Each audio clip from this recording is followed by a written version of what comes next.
Hello, my name is Larry Seymour, and I'm here today, February 8th, 2001, as part of a team conducting a group interview of Professor Elizabeth Slusser-Kelly. The interview is taking place at the University of Pennsylvania Law School in Philadelphia as part of the Oral Legal History Project. The team of interviewers consists of Catherine Worthman, Roseanne Peretta, Elizabeth Carrott, Deborah Weisbein, and myself.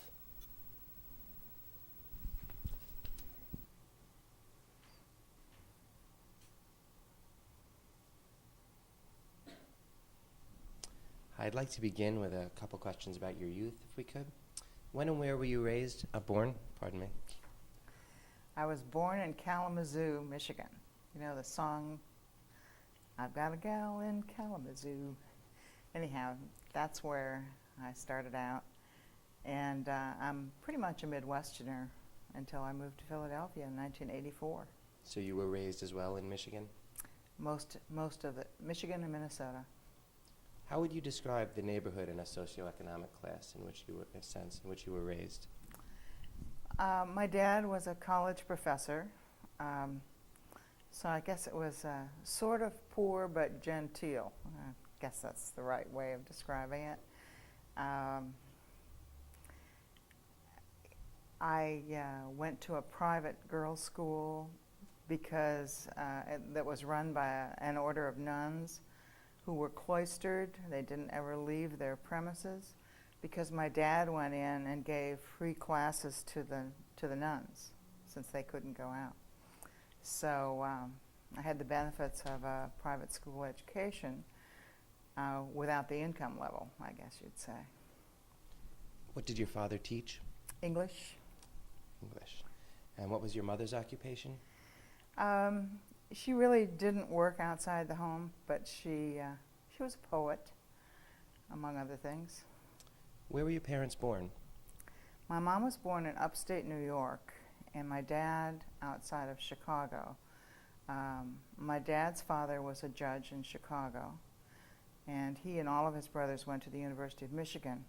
My mom was an only child and born into a family where the father worked for the Pennsylvania Railroad, and she won a New York State Regent Scholarship to University of Michigan, and that's where they met. So, Did either of your parents have ties to law or library science? well, in the sense that my dad's dad was a judge, and a couple of his brothers were lawyers, but otherwise, no.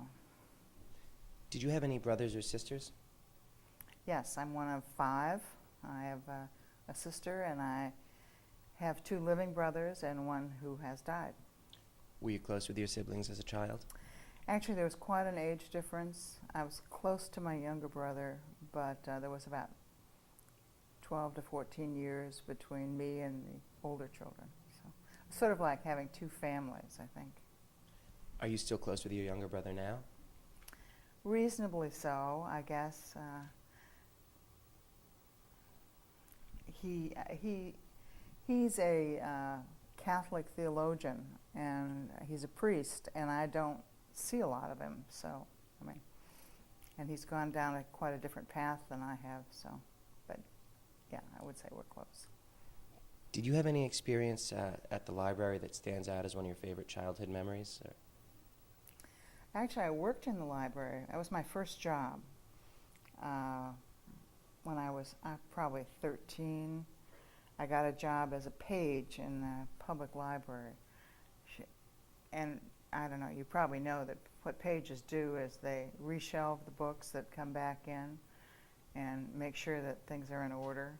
So that's what I did. I thought it was pretty neat, but I don't think I'd like it now as a job. Do you think that early exposure to the library kind of influenced your decision later to go into library sciences? Yeah, I think so. Probably so. Okay. And I also, I read an incredible amount as a kid, and so I was always going to the library. And when I was a senior in college, I won the college's senior class essay contest, and it was a monetary prize. It was like a couple $100, and I owed it all in library fines.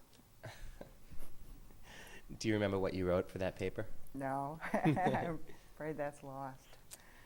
Where did you attend high school? At the Visitation Convent School in St. Paul, Minnesota. And what activities interested you as a high school student? It's hard to say. Writing for the literary magazine, I guess. Do you remember having a favorite class or teacher? No, I had kind of an odd high school experience because I was much younger than my classmates. I had skipped 8th grade, and I was a young 8th grader, and then I had skipped 8th grade because I was a behavior problem. The nuns thought, she just doesn't have enough to do. So they just called me down to the principal's office one day and said, here are your new books, and we're taking you up to the 9th grade class. And my parents didn't know about it until I got home that day. So I sort of was always a watcher of what was going on and never really part of the operative cliques in the... In what sense were you a troublemaker? Oh, I don't know. I think I was probably a smart ass. I'd say that. Okay. Did you imagine, did you entertain the idea of attending law school when you were a high school student? No. I didn't get to think about law school until after I was married, actually. So did you imagine you would go to college as a young high school student? Absolutely. What kind of social obstacles did you envision would stand in your way at that time? Social obstacles in what sense? Well, did you imagine that there were any being a woman in that period of time, going to college straight from high school? I actually went to an all-girls high school and an all-girls college, which meant that I was always in a competitive environment where I didn't feel any constraints. And I actually tried to convince my girls to go to all-girls colleges, but I was not successful. Because I really do think it was very good for me. I never, ever failed to feel like I would want to compete fully in the classroom situation. Okay. You attended the College of St. Catherine in St. Paul, Minnesota. That's right. What influenced your decision to attend that college? Oh, goodness. I almost came here to the East Coast because when I was 16, I had a Ford Foundation scholarship to go to the college of my choice. They were trying an experiment, seeing how 16-year-olds did in college. So they gave a certain number of those awards. Unfortunately, it was the same year that my dad had a sabbatical to England. So I pretty much had to choose between, and I chose to go to England with them. And I think they didn't like the idea of me going off to the East Coast at 16, so they kind of influenced me during the course of the year. I think that was pretty clear, and I succumbed to their influence. And how did you come to study history and library science? Well, history was kind of a natural for me. I still read history by choice. Library science, I elected probably a couple of years into college, about the time that I decided I wanted to marry the guy I ended up marrying, and he wanted to get a PhD, and I figured I was going to have to work while he got his PhD. So I thought library science would be the ticket, and it would be something I'd probably like doing. So that's how that came about. So you would say it was your love of history that brought you to the library then, as opposed to vice versa? It's probably my love of Matt Kelly that brought me to the library rather than history. Okay, which year of college would you say stands out as your favorite? If you have Oh, one. probably the first, because I had lots of enthusiasm. You know how it is. Do you have a great memory? You that remember being a 1L, right? Do you have a great memory from that year? Anything that stands out? No, I don't think I do. No. Okay. Did you enjoy living in Minnesota?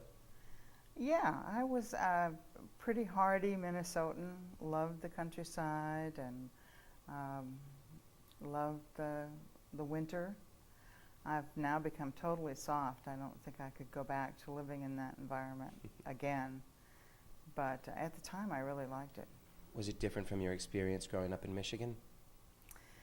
Yeah, southern Michigan is a lot more overcast, and so you get gray, kind of raw days a lot. Minnesota was sunnier and brighter. Okay. At what point did you decide that you would apply to law school? Well, I was married and I had 4 children, and we were living in southern Illinois, where my husband was a philosophy professor. And I realized my mother had been right when she said I would regret not going on to school. So one day, my husband came home from work and said, "I think I've been rather insensitive. I don't think I have paid attention to the fact that you might want to go to school. How would you like to go to school?" And I said, "Great." There was no law school in southern Illinois at the time. And as I say, I had 4 children, so there was really not much chance of my going elsewhere. But a law school came to southern Illinois in 1973. It was one of a group of law schools that began right at that time, and one of the better ones. So I applied, took the tests, was accepted, and rest is history. Do you remember taking I assume it was the LSAT then? Absolutely. Okay. Well, I was going to ask what factors led to your decision for the University of Southern Illinois, but I think you've pretty well covered that. So I'm going to pass you along to Deb Weisbein now, who's going to continue with some Great. more questions. Okay. You said that you received your BA in library science, and then you worked for several years in various libraries before you attended law school. Mm-hmm. So can I assume then that you knew upon entering law school that you wanted to be a law librarian? No, I didn't. I actually thought I might practice law. You did. Yeah, particularly international law. But the realities of life have a way of kind of constraining your choices. And more or less about the time I was finishing law school, some of my kids were getting ready to go to college. And it didn't seem like a good time to start over at the bottom, so to speak, as I might have to practicing law. So since I was in demand as a law librarian, happily, I stayed with that course. And did you hold jobs during your summers between your first and second, and then second and third year of law school? No, I didn't. And when you attended law school, you were married, you said you had... Let me say, I was working full-time, so I had a year-round job. And you were working at the law library? That's right. At the University of Southern Illinois? Yes, Southern Illinois University. Southern Illinois University. And when you were in law school, you were already married, you had 4 children. Do you think that that made your experience at law school different from that of your classmates? Absolutely. Study groups were something I could never work out in my schedule. So I'm sure they would have benefited me tremendously. But that's one thing I never tried. And I also ended up being on fairly close terms with members of 2 or 3 classes, because even though I went through, it took me 5 years, but I graduated with the class of 78, not the class of 75, where my first group of classmates graduated. Or I guess it would be the class of 76 would have been the first year. So I was 2 years behind them. But I was a law review editor, and I did a lot of the other things that one does in law school. So. And did you meet other people in your class or in other classes who also were married and had children? Yes, I think because Southern Illinois hadn't had a law school, that there were a number of people, male and female, who, because of the circumstances of their lives, had just not been able to go to law school. And so there was really quite a group of older law students. How many people were in your law class? Do you remember? It was a small class, probably around 100. Do you know how many of them were women? Back in those days, I think it was moving up towards 40%, but it wasn't as many women as there are now. Do you ever regret not using your law degree to practice law? Sometimes I do, yes. And had you ever thought about, after your children graduated college, going back and practicing law? I still haven't entirely foreclosed that option because I'm going to retire, and it's one of the things I think about. And while working at Southern Illinois University's law library, you had experience in other libraries before then. What did you think of the law library at that school? Well, it was a brand new law library, so it was kind of an interesting experience because we built it from scratch. Absolutely nothing. And we not only built the collection, but we built the building. And so that experience of building the building stood me in good stead when I got here to Penn. And while at the library, you developed a model reader services program. Well, you've done your research. Can you explain what that is? Well, it occurred to me that probably other people had thought about how to run a maximally service-oriented operation. And so I did what research I could on it. One of the most interesting things I remember to this day about that research was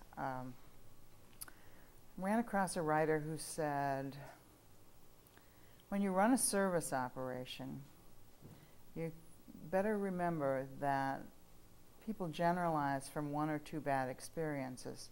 So even if you run an operation that is pretty service-oriented, if you have a couple people who have a bad experience with it, they tend to go away and they generalize. And if you think about it, you do the same, I do the same. You say, gee, they never have what I want, or they're always so rude. I mean, it might be one person who was rude to you, but so I guess what I've tried to do is to try to get the librarians who worked for me to remember the fragility of reputation that any kind of service operation has, and how you can be guilty of sending one person away without their finding what they want and have it really snowball. So I think that just being conscious of that has been good for me, and I hope good for the library operations. So it was kind of almost like a customer service. Yeah, I mean, I think you just don't realize that it's not enough to be 98% on target with your answers and your help if you've got 2% of the people walking around saying how unhelpful the library is, because it just kind of spreads. And then how did your employment progress at the law school's library while you were in the process of getting your JD? Well, after a couple of years, I had a great deal with a great boss, great law librarian, Roger Jacobs. And my deal was I could take classes during the day as long as I kept my department running well. I didn't have to make up the time, but if I had trouble with making the department run well, I had to put in whatever time it took. Seemed like a reasonable deal to me. And after I'd been a couple of years in technical services, organizing the collection that was going on the shelf, and knew a little bit about law and the literature of law, I got the opportunity to run the public services operation there. And then eventually, when he left to take a better job, I applied for his job, went through that process, and eventually held that job for a few years before I came here. Did you become the law library director while you were actually attending law school at that time? No. I graduated in '78, and that's the year I was appointed law library director. And at that time, you also began teaching legal writing classes? And legal research classes. And legal research. Did you envision teaching as part of your career ever? I did. And while I haven't taught in recent years here, the first 8 to 10 years I was here, I did. And did you enjoy that experience? Yes, yeah, definitely. So what led you to come to the University of Pennsylvania? Well, one thing I always wanted to do was to run a great law library. And Southern Illinois University Library, even though it was a good library and it was a reasonable school among the crop that were new in the 70s, did not have the horizon to be a great law library. It just was not something that was in the cards. So I figured that out, and so I made myself a list of the great libraries that had fallen on hard times that it might be fun to rescue. And Penn was on that list. How did it rank in your list? Well, there were about 10 libraries on the list that I knew. They'd run into funding problems, they'd run into reputation problems, they'd had staffing problems. So I just knew that it had once been one of the great law libraries, and I thought it could be again, and that the school might reasonably expect it could be. So that's the kind of place I wanted to work.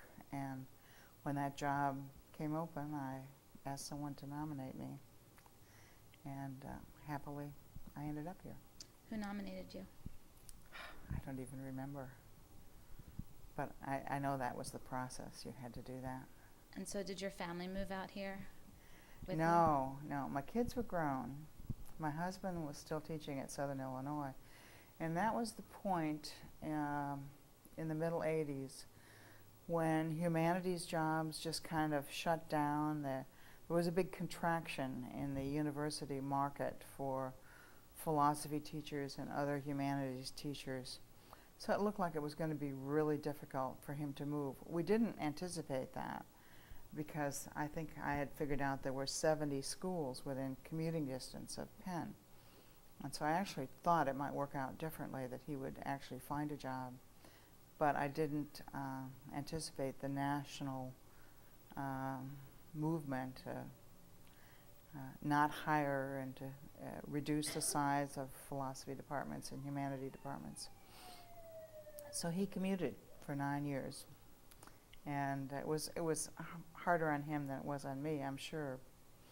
He was not a big fan of airplane travel, but it really it did work out well. And since he's older than I am, he did retire at some point, and now he lives with me again. So he moved here after he retired. Mm-hmm. And when you arrived at Penn, how did you find the law library? What major changes did you want to make when you first came? Well, it was a pretty amazing place. Of course, it was over in what is now Silverman Hall, and it was very small. You entered it at the top of the grand staircase, where there's now a corridor between the classrooms 240A and 240B on one end and the Levy Conference Center on the other end. And that corridor was the main area for circulation and reference, and the reserve room. It was a library that had such a bad reputation with the law students that there were sit-ins at the dean's office like every couple of weeks the spring before I came. People who were just totally dismayed. It was understaffed and it was underfunded, and there were in excess of 700 keys to the premises out, so that basically anybody who wanted to walk in and help themselves,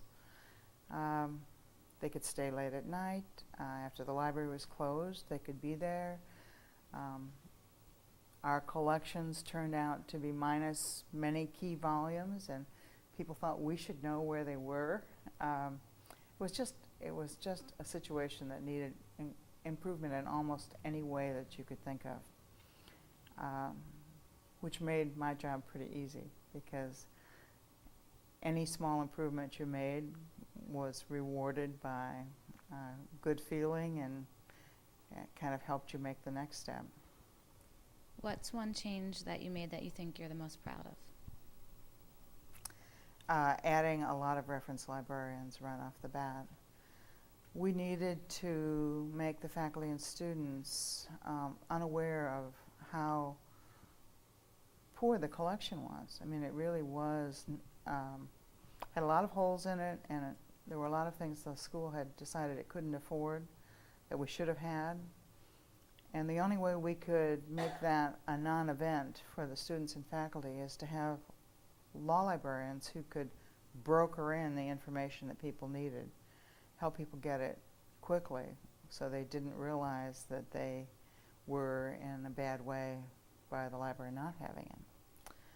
So I think that was probably the most important thing that we did. Okay, thank you so much. I'm going to turn you over now to Elizabeth Carrot. Great. Thanks.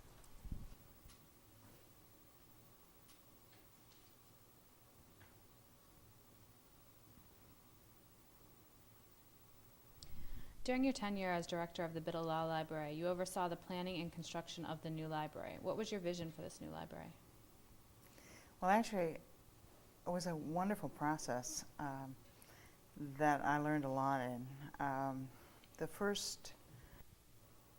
I think the key to it all was this group of architects that we worked with, because they asked us, asked me in particular, what I wanted as a result.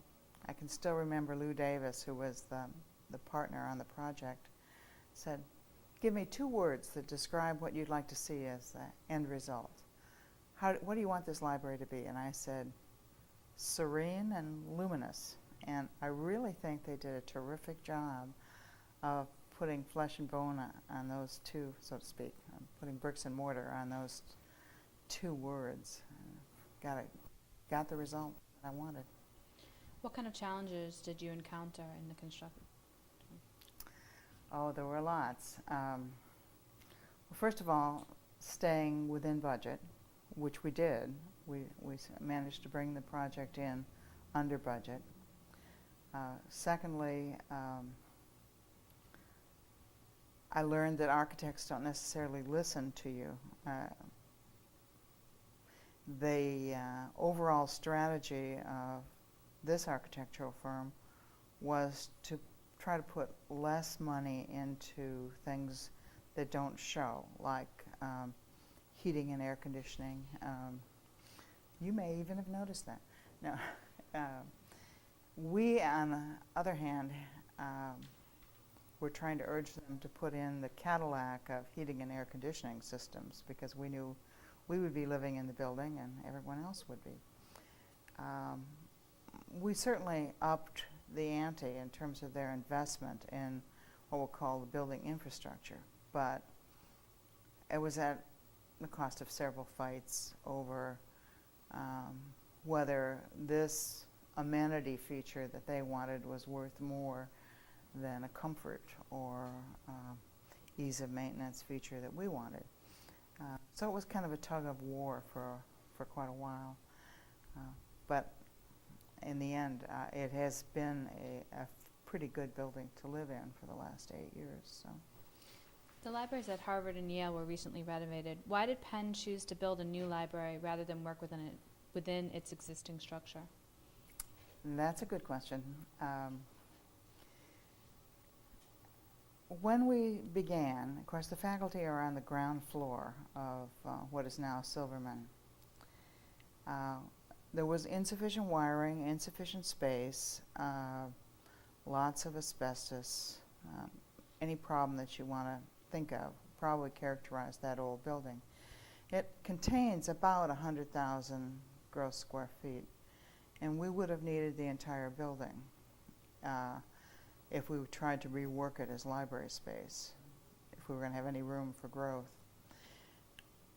The faculty pretty much told us that as long as they didn't have to move out of their offices, they didn't care what we did. So we essentially said, all right, we'll build a new building. And those are the plans we subsequently brought to the faculty. Since they didn't have to move out of their offices, it worked. Over your 17 years here, the collection has been greatly expanded, as well as reorganized under the Library of Congress system. How would you compare the collection that Penn Law Library has today to that you found in 1984? This is a good research collection. like many collections, it's still, I mean, we can identify where it needs improvement. And there are a few problems that it has that money wouldn't cure, but it is markedly better. We've worked for the last 15, 17 years filling in the holes where books have been stolen. We have greatly increased our buying so that we are now right up there near the top in terms of the number of volumes and titles that we add every year. We have a good foreign and international law budget, certainly compared to where we were. And it's pretty easy to find things in this building. The one thing that I remember about the old building when we came there was it used about 6 different classification systems, so that you might be looking for a book and it would have the call number KB, or you might be looking for a book and it would have the call number that began INT for international. Now, how INT related to KB was anybody's guess, you know, so you really, I think it's best summed up by one of my reference librarians, in fact, Ron Day, who's head of reference here. He said, the way Biddle was when you came, we had raised the directional question to a metaphysical level. And it was sort of like you had to have a librarian to take you by the hand and help you find something. So our goal was really to try to make a library in which somebody could independently find what they were looking for if they knew the call number. How would you compare your library with that of other top law schools? Gee, you know, that's kind of hard for me to answer because I've not been a user of other law school libraries. Some of my librarians who've been recruited by other libraries and decided to stay here tell me that we are more service-oriented. I've heard that by faculty who have come here from top schools, that we are more service-oriented, that it's just not even comparable with some of the schools they've come from. So that's always nice to hear, but objectively, whether we have as good a collection, we don't have the budget that some of the really big schools do. And it's partly because we don't have 1,500 tuitions every year to allocate a portion of towards book buying. But I think it's been a pretty rational process, and it's definitely a quality research library now. As director of the library, you're also a tenured law professor. How do you feel that being a full member of the faculty has affected your ability to direct the library? Gee, there are lots of ways that it has. One way is I control a big chunk of the law school budget, and I think in order to make sure that the priorities of the library can be met, it's helpful not to be an employee of the law school in the same sense that say the registrar is, because there are faculty pressures from time to time who think money should be spent elsewhere, or who think that what you're buying is not what should be bought.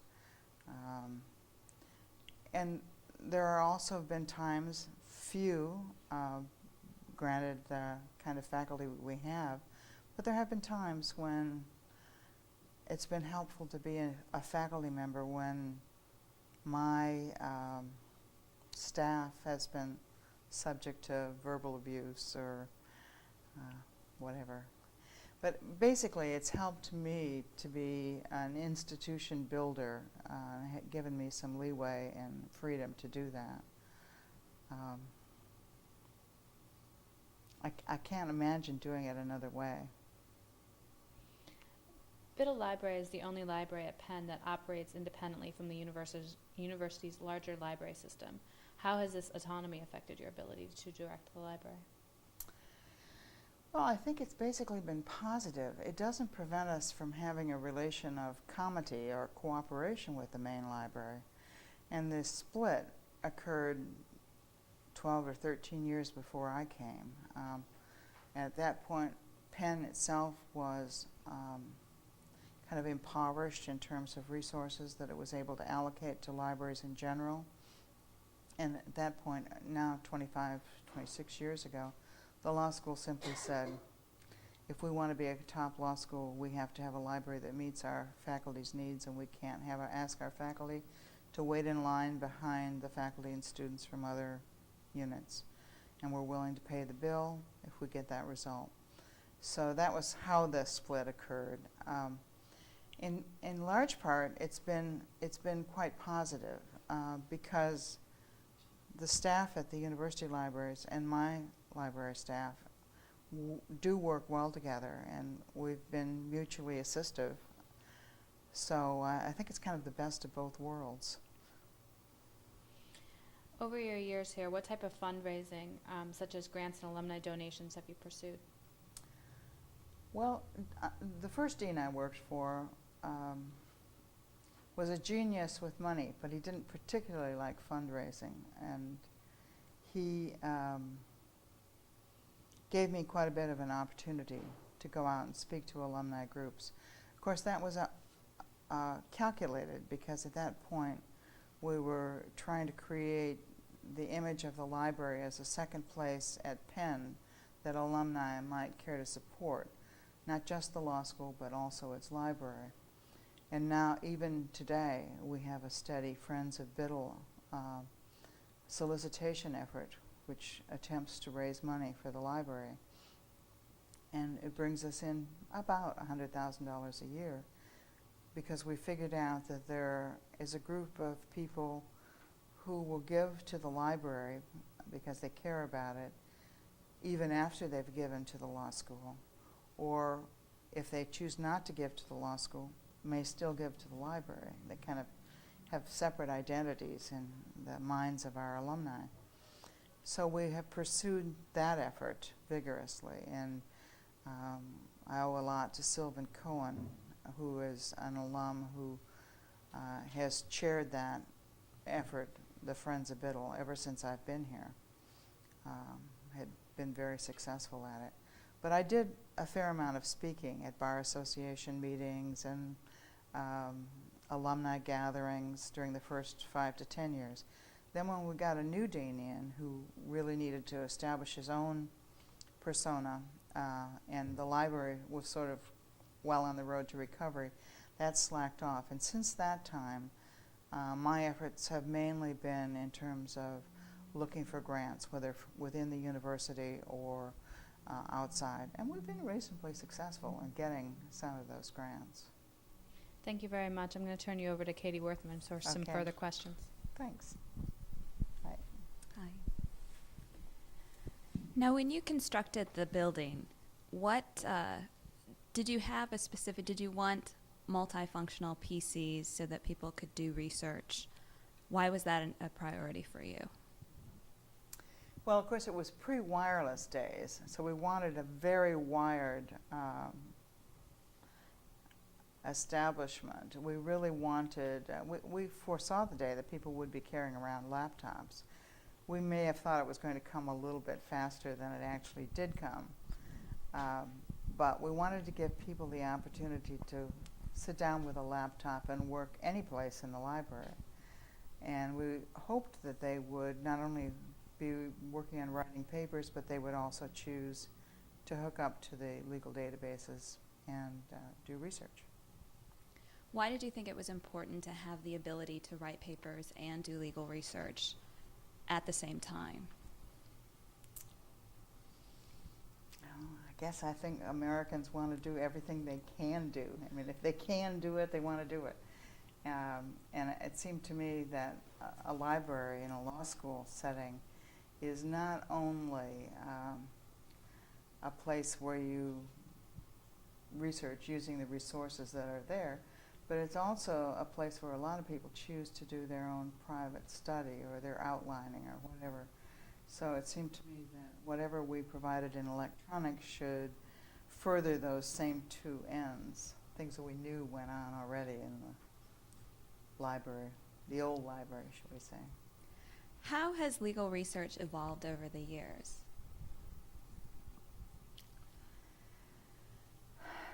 Well, in some things are so much easier than they used to be. But I guess I still think that a complicated question is complicated to research even in the computer era, especially if it's a question that involves statutes, statutory language, regulatory language. Not so easy to make sure you've got the right answer. You usually have to consult, in addition to computers, to consult the books. And I think people are really impatient with that nowadays. I don't think they really want to think they have to do that. So I think that's one of the challenges of anybody teaching legal research and writing, is to effectively make the case to bright students that not everything can be done with the computer. I have the feeling that lots of students are not convinced by that argument.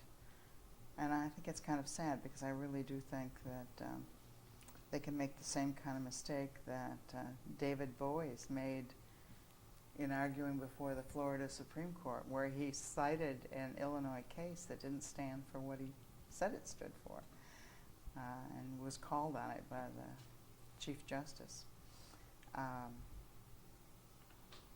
mean, that's obviously, there's a prophylactic part of legal research that's to prevent you from having egg on your face and not having found the authority that's out there. And I no question that 90% of the research I do is by computer, but I hope I know when also to supplement it with the books.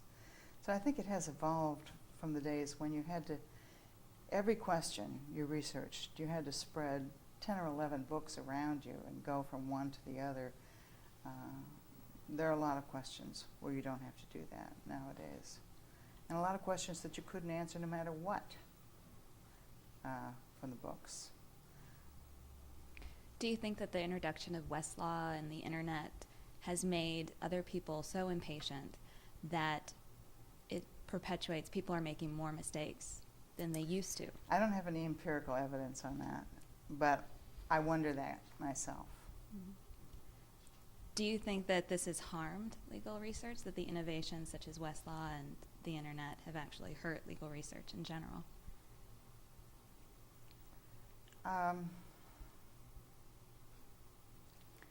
Well, I'm not sure that's what's hurt legal research. I had a conference here 5 years ago, maybe, in conjunction with the computer science department. We put on a conference, invited a lot of leading law librarians and a lot of computer scientists, information retrieval specialists, and Lexis and Westlaw and some of the other vendors. And the issue the computer scientists wanted to ask was, why aren't you improving your retrieval systems by some of the innovations that we've come up with that maybe in the last 2 or 3 years, still you are doing things the way you did 4 or 5 years earlier. Why aren't you taking advantage of those innovations? Why should we keep working on these issues? And somebody in an unguarded moment from Westlaw, I think, said, well, actually, we've discovered that we get more bang for our buck when we spend our money on marketing. And, this is not surprising. So I kind of think it's not necessarily the innovations that have come, but the marketing that has done the damage. Do you think that the profit-driven industry of legal research has affected it then adversely? Well, let me just say, I think that some of the healthiest developments have been until they were bought this last week or so. Fine Law, Quick Law, some of those Lois Law that were essentially free and that were competitive with Lexis and Westlaw, because I think they did put pressure on them. They took away the profit incentive. You could spend a lot of time doing your computerized research in those systems without running up the transactional bill, even though a lot of the firms have flat rates these days, the big firms. Now, for a few years ago, you supervised the legal writing instructors Right. as they taught the first-year students legal Yes, writing and I legal did. research. What do you think is the most important thing to teach the first-year students when they're just beginning to learn legal writing and research? It's an interesting question.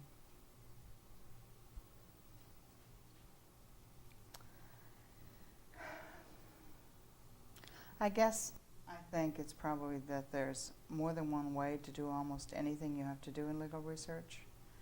So that if you find you're in a place where the resources aren't there to answer a question one way, there's almost always another way to answer the question.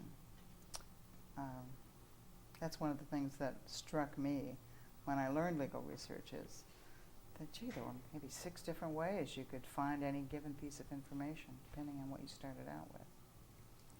Do you think that legal research should be a separate and distinct required course for the Penn Law community? I do. Even though the students at Penn are very bright, I have a bias that says librarians are probably better at teaching it than third-year students. And I say that with some diffidence because I've really not had the opportunity to sit in and listen to a lot of third-year students teaching legal research. But I've heard their own expressions of hesitance about it, about being the teacher and trying to do a good job on these. And I know that teaching and comparing research in the books and on computer is something that's a bit of a challenge to third-year students to handle. So for those reasons, I do. When I came here, Penn had an abominable legal research course, just absolutely abominable. And I remember the faculty was kind of horrified when I reported that one of the quotes that a Harvard law librarian had heard from a firm was a hiring manager saying, gee, the Harvard law graduates are almost as poorly prepared in legal research as those from Penn. And I thought, gee, we have to fix that. So I set about to try to fix it. And I'm sure it's a much, much better program now. Does that mean, I think Ann Kringle, who runs the program, thinks that there are parts of it that could benefit from being done by the librarians. And it's just a matter of resources, whether there are enough librarians to go around to do the job. Do you think that there are other ways to somehow incorporate teaching legal research in the substantive law classes? I think so. I think that can be done fairly successfully. It's a lot of work, and it's hard to tailor individual sections so that they don't all seek to use the same books when you're trying to integrate it into real problems. But I have done that, and it's worked pretty well, I thought. I think it's an unquestioned truth that you are more likely to remember how to do something if you learn it when you need to know it rather than in the abstract beforehand. My model would be to have kind of on-demand web modules that students who have a need to learn how to do something could call upon. I think they would find that instruction stuck with them. But it has to be something that's available 24 hours a day and that's kind of a pre-prepared module. I think we're coming towards that. What do you think are the most important skills to make somebody a good legal researcher? Hmm.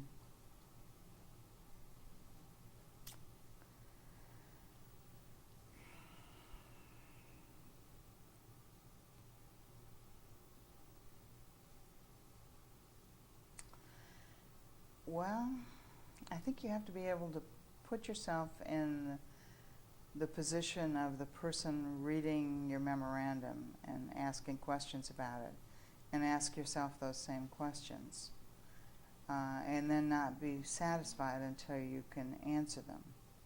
You know, I think if you don't try to question your results, you can be satisfied with something that turns out to be a half-baked job. But if you subject your work product to the same kind of questioning you would if someone had done it for you, then you're more likely to go back and fix some of the problems that you may have left residing in your result. Thank you. You're welcome. Thank you.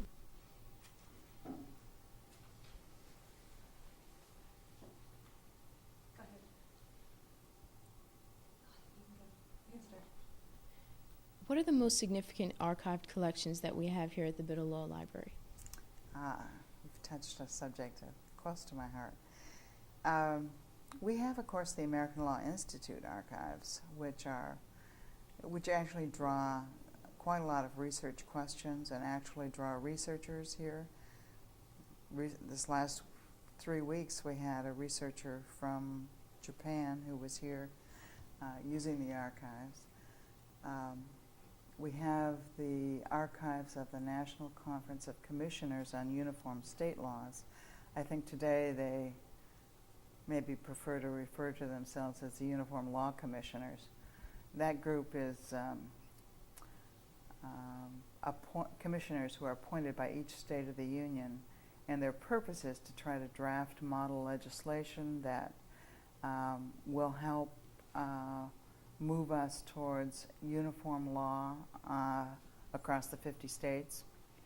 So that's a very significant collection. We have the papers of Judge Bazelon.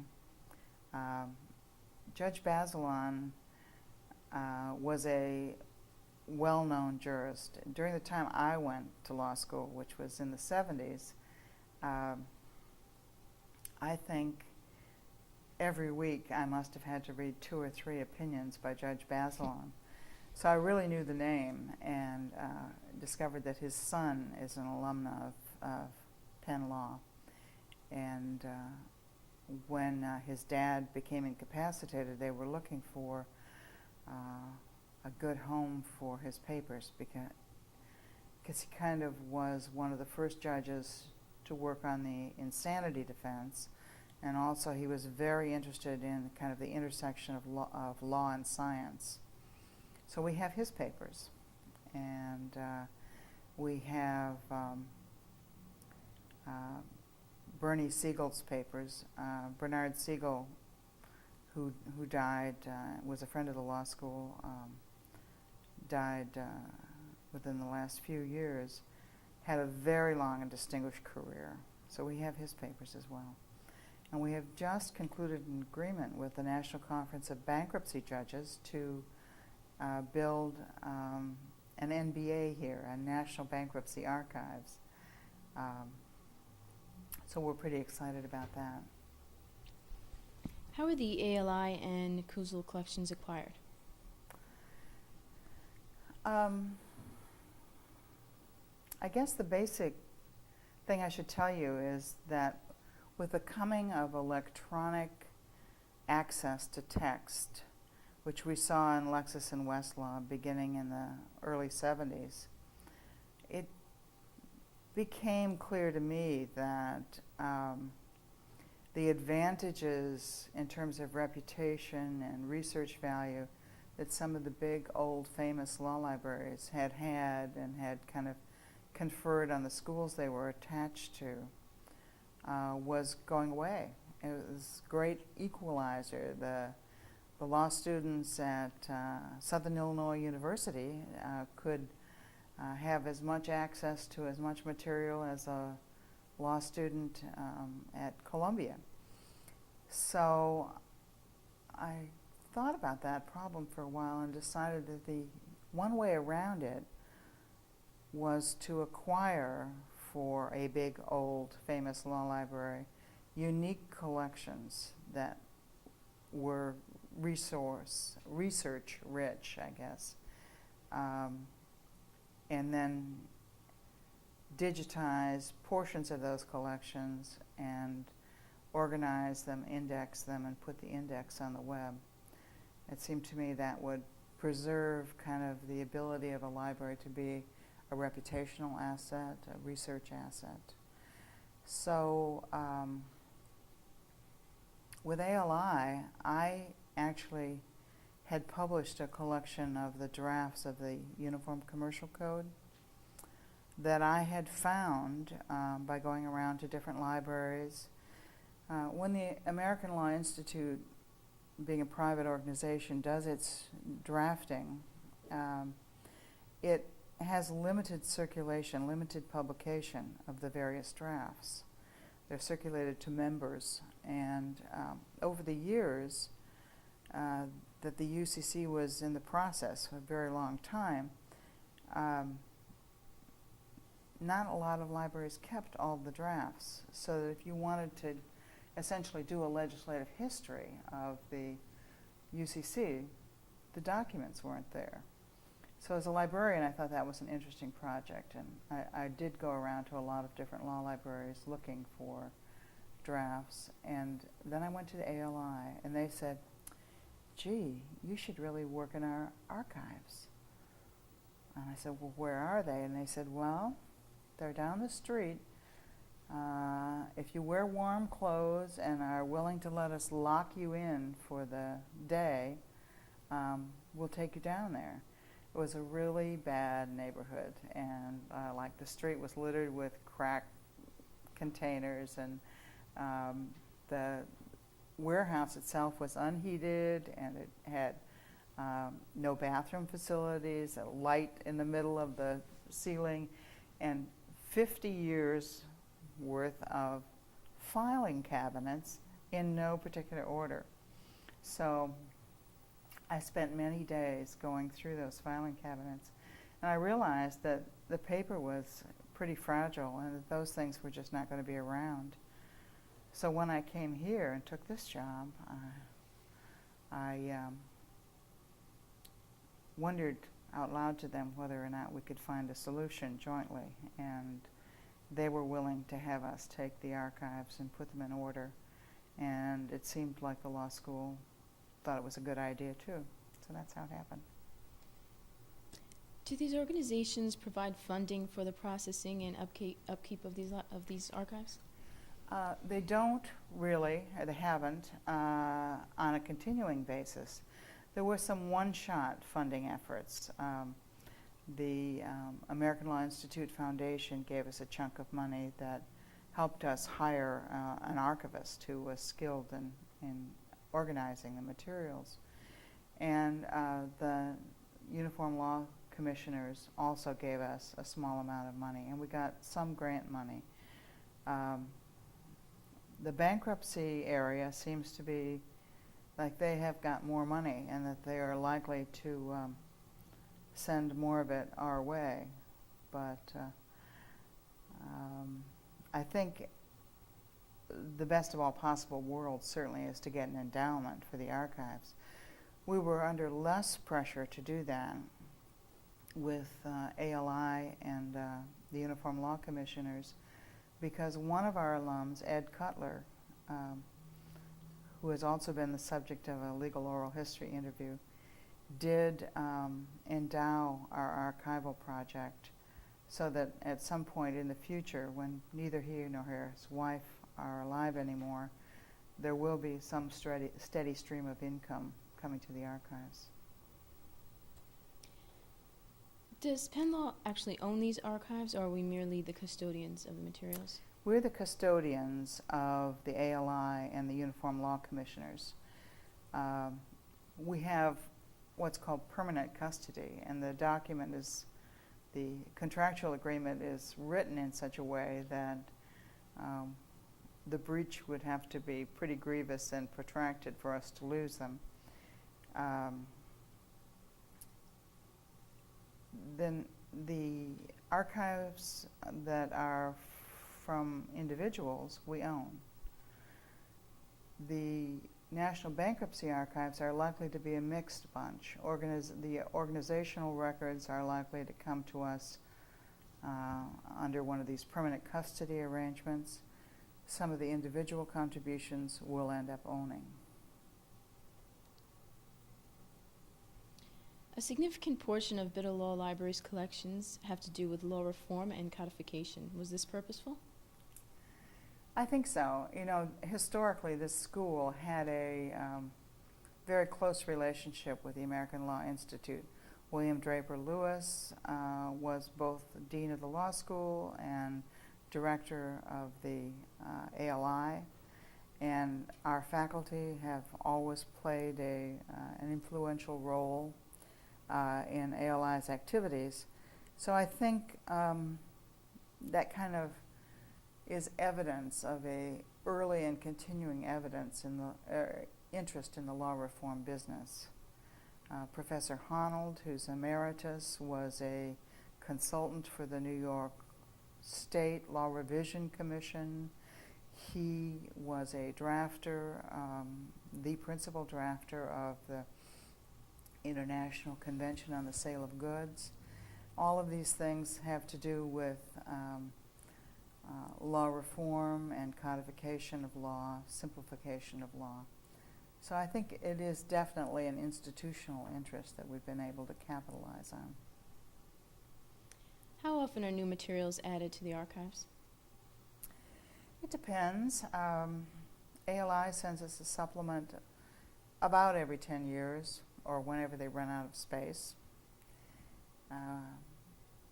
The national conference never had any central office with archives in it that they were able to transfer to us. So what we've acquired there are the papers of individuals, and the individuals, I guess it's kind of hit or miss when they decide they're ready to get rid of their papers. So some things arrive on schedule and some don't, I guess is what I'm trying to say. And finally, after your retirement, what are your plans? Oh, well, I have with my family a house on an island in northern Lake Huron, which is kind of a bit on the northern frontier. It's not, it's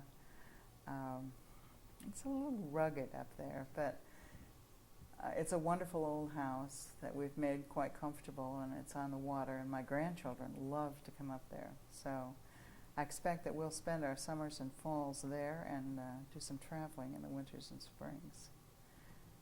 Well, thank you very much, Professor Kelly, You're for welcome. speaking it to us this afternoon. Thank you. Okay, great.